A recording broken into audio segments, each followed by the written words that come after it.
Bonjour tout le monde, je suis Bouharouj Makhlouf, inspecteur de français de la wilaya de Mbouagui. Pour la première séance, je vais essayer d'atteindre les objectifs suivants. Au terme de cette séance, les candidats au BEM seront capables de s'approprier les points suivants. Contribution de la discipline à la réalisation du profil global, principe fondateur des programmes, les compétences en filigrane, les projets, séquences. Chers élèves, chers professeurs, chers inspecteurs, chers parents. Alors je m'adresse à vous, pourquoi? Parce que l'élève est acteur de son apprentissage. Il doit, au début, en amont de chaque année, comprendre les éléments essentiels du programme.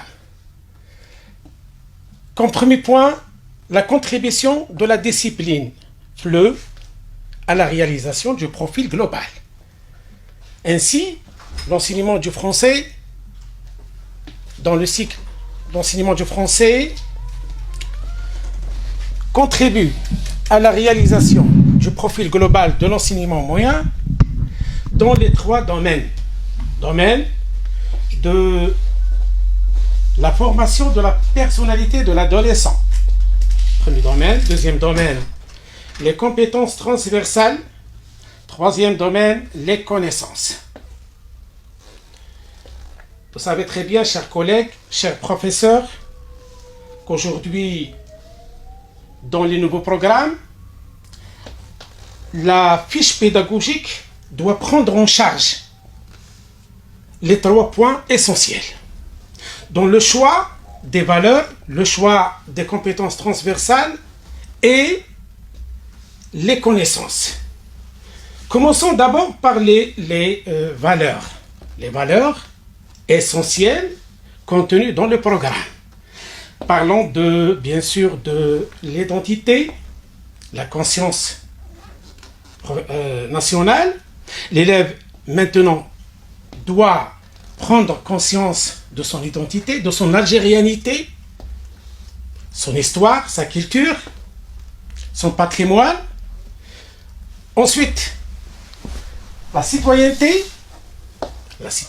qui joue un rôle très important aujourd'hui dans la conception des valeurs aussi, dans la conception des projets, les devoirs et les obligations, etc., que l'élève doit contribuer dans sa vie scolaire. Et nous avons aussi l'ouverture sur le monde. L'ouverture sur le monde qui consiste justement à différencier entre les cultures, entre les civilisations, entre les patrimoines. L'élève maintenant, dans les différentes situations d'apprentissage, doit percevoir ces valeurs essentielles. Les compétences transversales qui sont communes maintenant dans les attitudes, dans les outils méthodologiques, dans les outils intellectuels, dans l'acquisition des connaissances. Et qui sont justement de 4 ordres. L'ordre, bien sûr, numéro 1, c'est l'ordre intellectuel. L'élève est face à des situations d'apprentissage, à des situations de problèmes de départ. Il doit être capable maintenant de résoudre des situations de problèmes. D'ordre personnel et social. Il doit coopérer, il doit s'auto-évaluer, il doit prendre conscience de la nécessité de faire son travail tout seul, avec le groupe. D'ordre intellectuel, en faisant allusion à la synthèse, et avant la synthèse, il y a ce qu'on appelle il doit être capable d'analyser, de synthétiser, de traiter l'information, etc. Et nous avons l'ordre de communication qui est justement très important, l'utilisation des TIS, l'appropriation des savoirs à travers l'utilisation rationnelle des TIS et aussi les moyens de communication. Voilà. Donc, Maintenant, on passe au domaine des connaissances. Chers collègues, chers professeurs et mes chers élèves, mes chers parents, les domaines de connaissances en langue française dans le cycle moyen ont fait allusion à la communication avec ses aspects multidimensionnels, oral et écrit, avec la réception des messages oraux et écrits, avec la transmission des messages passant par l'analyse et l'exploitation pour produire finalement. Donc il y a premier aspect dans les domaines de connaissance, c'est la communication, la prise en charge des 4 domaines d'apprentissage. Et l'entrée dans les programmes par les types de textes, qui est très important maintenant. Première année, l'explicatif et le prescriptif. Deuxième année, le narratif qui relève de l'irréel, du fictif. Troisième année, qui relève du réel. Et maintenant, en quatrième année, c'est l'argumentatif. Le type argumentatif avec toutes ses visées, avec toutes les prédominances qu'il peut avoir aussi. Alors, voilà, donc pour la contribution de la discipline à la réalisation du profil global, nous avons 3 domaines. Maintenant, il y a des principes fondateurs des programmes. On ne peut pas des programmes, ce qu'on appelle aussi les curricula. Le programme est construit par cycle, par palier, par année. Veut dire qu'il y a ce qu'on appelle aujourd'hui cette globalité. Il y a la globalité. Il y a la cohérence, la relation entre les objectifs de formation, la lisibilité, la clarté des objectifs et des compétences, la faisabilité qui est l'adaptabilité de la formation au niveau des besoins, au niveau des difficultés des apprenants et la pertinence, l'adéquation des objectifs. Voilà. Maintenant, ces principes-là obéissent aussi à quatre ordres. Bien sûr, le premier ordre, c'est l'ordre axiologique, la prise en charge des valeurs nationales, humaines, religieuses de l'Algérie. Ça se fait dans un cadre de réinvestissement, de transfert à travers des textes authentiques puisés de la littérature algérienne. Le deuxième ordre, c'est l'ordre épistémologique, le plus aussi efficace. Maintenant, le choix des contenus en fonction de quoi? Quand on parle de l'épistémologie, on parle des contenus. Les contenus structurant la discipline.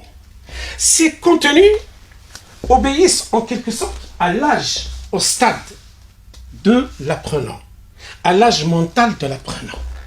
Il n'y a pas d'inflation des contenus. On choisit les concepts, les notions qui dépendent à l'âge mental de l'apprenant. Il y a ce qu'on appelle aussi le décloisonnement des apprentissages. Nous sommes toujours dans l'argumentatif à travers le premier projet, deuxième projet, troisième projet. On est toujours dans l'argumentatif. C'est-à-dire qu'on passe du projet 1 vers le projet 2, vers le projet 3. Il y a toujours l'idée de l'argumentation qui est transversale. L'ordre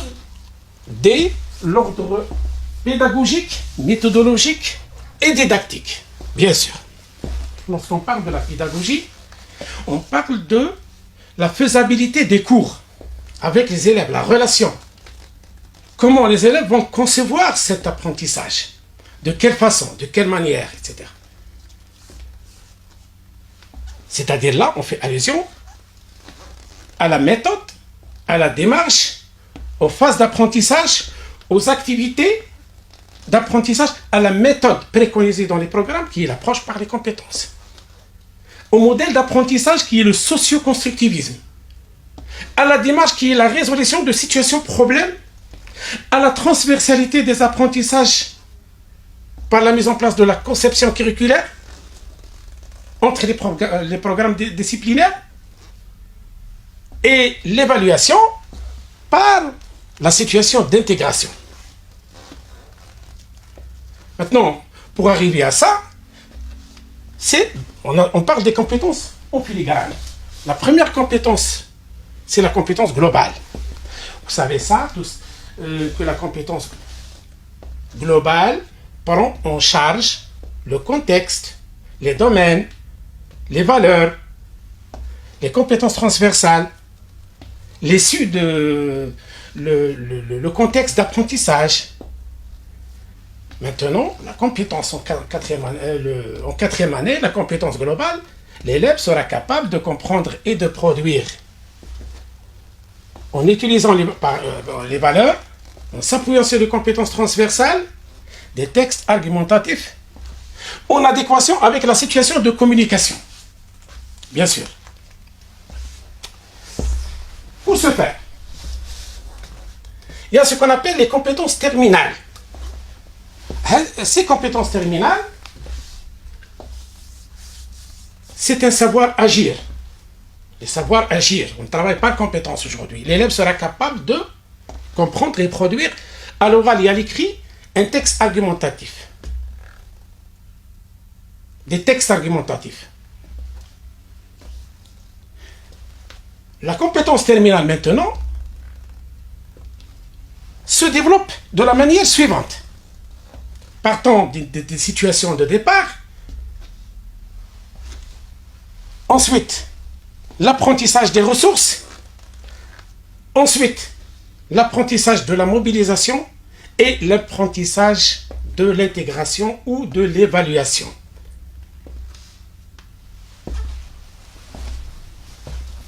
La compétence terminale, c'est la charpente du programme. L'élève doit, en quelque sorte, percevoir ce développement de la compétence. Il y a, c'est vrai, un projet, des séquences, mais la façon de faire, de procéder, c'est de réaliser des compétences terminales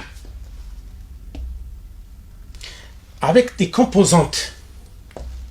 Les composantes par rapport aux ressources, par rapport à la méthodologie, par rapport au choix des valeurs et attitudes. Comme ça, on peut parler de profil de sortie. Le profil de sortie, au-delà des trois domaines, qui sont le domaine des valeurs, le domaine des compétences transversales et le domaine des connaissances, l'élève, à l'issue, au terme de la quatrième année moyenne, doit se positionner en tant qu'auditeur pour construire du sens. Veut dire identifier une partie argumentative dans un texte, identifier une argumentation, repérer une argumentation, analyser un texte argumentatif pour en dégager les caractéristiques et pour trouver la structure du texte argumentatif en tant qu'auditeur. La même chose, l'élève doit se positionner en tant que lecteur pour justement pour repérer l'argumentation, trouver les caractéristiques et la structure du texte argumentative.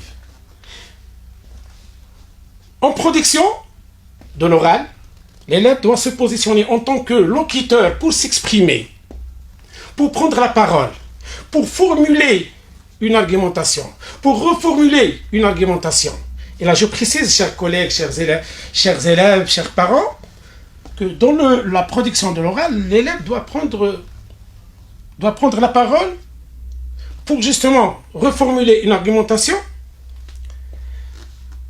pour produire un texte argumentatif, bien structuré.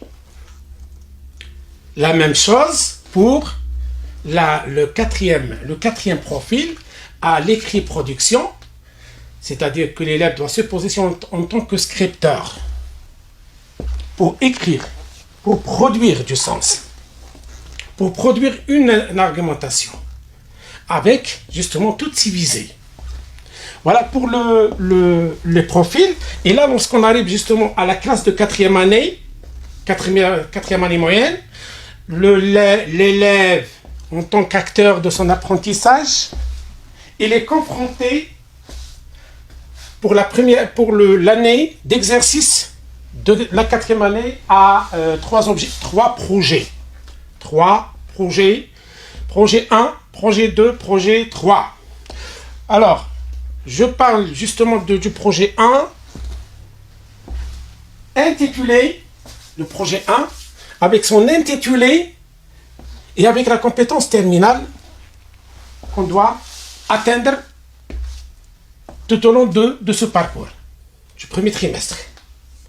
Le projet, bien sûr, avec ces séquences, 3 séquences, scindées en 3 séquences, avec l'articulation des activités, les activités de réception et les activités ressources, les activités de production, de lecture et de remédiation. Des activités aussi décrochées. Bien. Alors, pour le projet numéro 1, je vais faire un petit détail sur le projet numéro 1. Le projet 1, c'est gérer un site web. Voilà, gérer un site web. Là, justement, pour valoriser 3 parties. Valoriser un lieu, un endroit, une ville, un village. Deuxième projet, c'est pour valoriser un personnage historique honorifique. Troisième projet, c'est pour valoriser un patrimoine. Avec ces 3 parties. Patrimoine matériel, immatériel et transféré ou transférable. Pour le projet, l'élève est en mesure de connaître les étapes du projet. L'élève est en mesure de connaître les étapes du projet avec, justement, le travail qu'il va présenter ultérieurement, à la fin du projet. Un projet, maintenant, on doit le négocier avec les élèves. On doit donner tous les repères du projet. Nous sommes dans la citoyenneté. La négociation, conjointement avec la situation problème, ce qu'on appelle la situation problème de départ pour le projet. Cette situation problème du projet,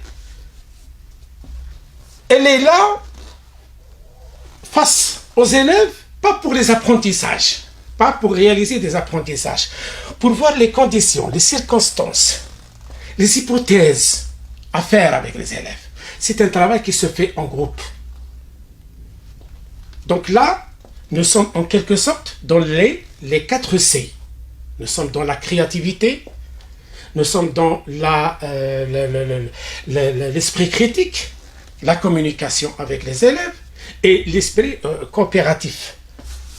Ensuite, le projet est scindé en trois séquences. Maintenant, qu'est-ce que je vais faire? Je vais développer un niveau de compétence. Un niveau de compétence. Ce qu'on appelle un niveau de la compétence terminale.